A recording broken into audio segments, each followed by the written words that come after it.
There is a refuge at an undisclosed location in Centralia.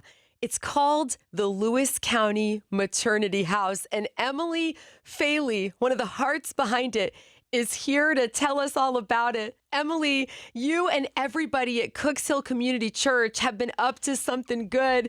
Thanks for coming on to spill the tea. Yeah, no problem. Thank you for reaching out. Oh, absolutely. I was so excited about this. This is a place of hope, isn't it, Emily? Yeah, so we just in the last month launched this brand new space. It's called the Lewis County Maternity House. And it is a 2-year program for expectant moms who are homeless or in some sort of unsafe situation that need housing. And through the housing, they get a full program to help them transition, as well as food and different resources and support and stuff like that. Wow, where did this beautiful idea come from?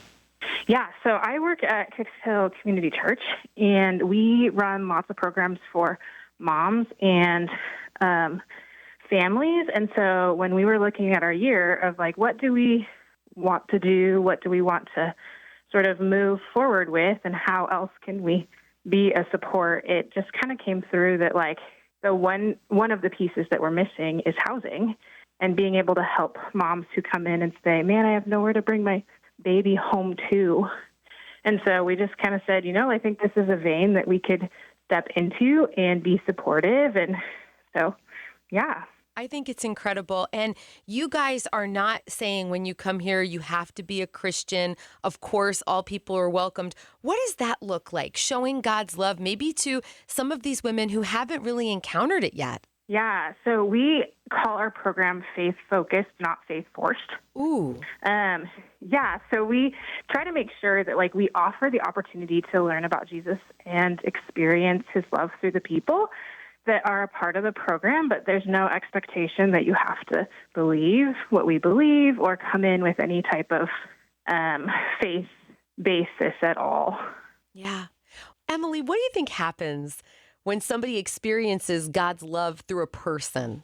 Yeah, it's life-changing. I think that when you can experience the love of Jesus through tangible care and practical support, you get to a space where you see Jesus through just the lens of kindness. Yeah. And that's what we hope to be a part of. I think that's so awesome. You all also started the Lewis County Diaper Bank, right? Yes, we, in the last year, launched the only diaper bank in Lewis County, and we run about 4,000 to 6,000 diapers a quarter right now, helping moms who just don't have the income for, or dads too, that just don't have the income for diapers. And so. Oh, my word. Okay, because we're so familiar with the phrase food bank. What happens at a diaper bank besides the obvious? You are definitely giving out diapers. What else happens? Yeah, so we do two things. We have an on-site location where people can come to our office and sign up for diapers. They get a 3-day supply once a month of diapers and wipes.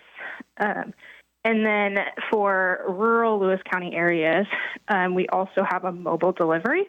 And so once a month we go out into more rural areas where people may not have the transportation needed to get into where our office is, and they can pick up their diapers at those drop points. Emily, what is the response like? Because times are hard, especially now. Yeah, we have a few hundred families that shuffle through that program, and not all of them need it every month, and some need it absolutely every month. And so we are here, whether they need it or not, and available to offer that resource. And one of the very cool things has just been seeing how much the community around us is supporting the efforts to make sure that there's access to diapers. And we kind of did this study with the National Diaper Bank Association and realized the connection between homelessness and a lack of diapers, because if you don't have diapers, it's hard to bring your kid to daycare, it's hard to go into work, and you're more likely to get sick, and then those things begin to sort of compound. And then the next thing to go is potentially, if you're losing work and daycare and all of that, is housing and transportation, and their bills start to slip. And So there's this sort of link even between diapers and homelessness that kind of drove some of our thoughts around starting a diaper bank here. Amazing. I just imagine that you've seen people in tears and without words, not even knowing what to say. Yeah, there's definitely a very cool but also very sobering space to sit in when you can offer someone something that truly might be like life-saving in some ways. Yeah. And just to be able to say it's for you, it's here, it's available. I think that seeing women who are looking for housing as well, there's a space where if you are about to have a baby, there's often excitement and sort of just that anticipation of that newborn stage and bringing a baby home. And if you don't have a home, kind of all the rest of it goes out the window. The excitement and the joy and the thought of what it's like to bring a baby home is just really scary if you don't have a home. Yeah. And so being able to see the difference that having a place to bring your baby home to makes is just very real. Yeah. And very like incredibly wonderful and heartbreaking at the same time. Yeah, absolutely. There is one precious woman right now in the maternity house. Is that right? We actually have 2 residents with potentially 4 more moving in the next couple of weeks. Wow, you all are about to get busy. Yeah, and we have our first baby also coming in the next week or 2.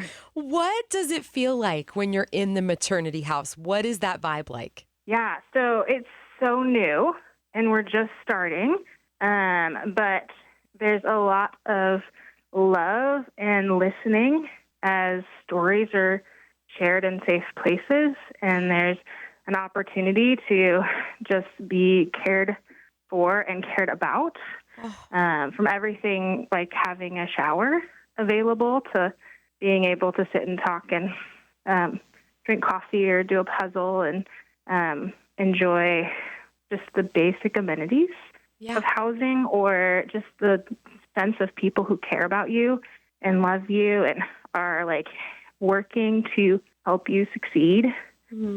Wow. Yeah. Emily, this is such a beautiful story. Did I read right in the Chronicle that you're actually about to have your second child in the midst of all this? Yeah.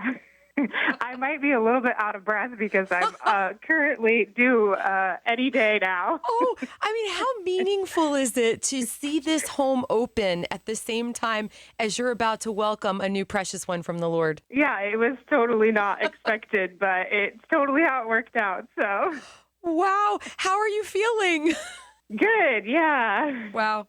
You are amazing. Emily Faley from Cooks Hill Community Church and the Maternity House in Lewis County. Thank you so much for hanging out with us, and please keep us posted. Yeah, we will. Thank you for making the time for us.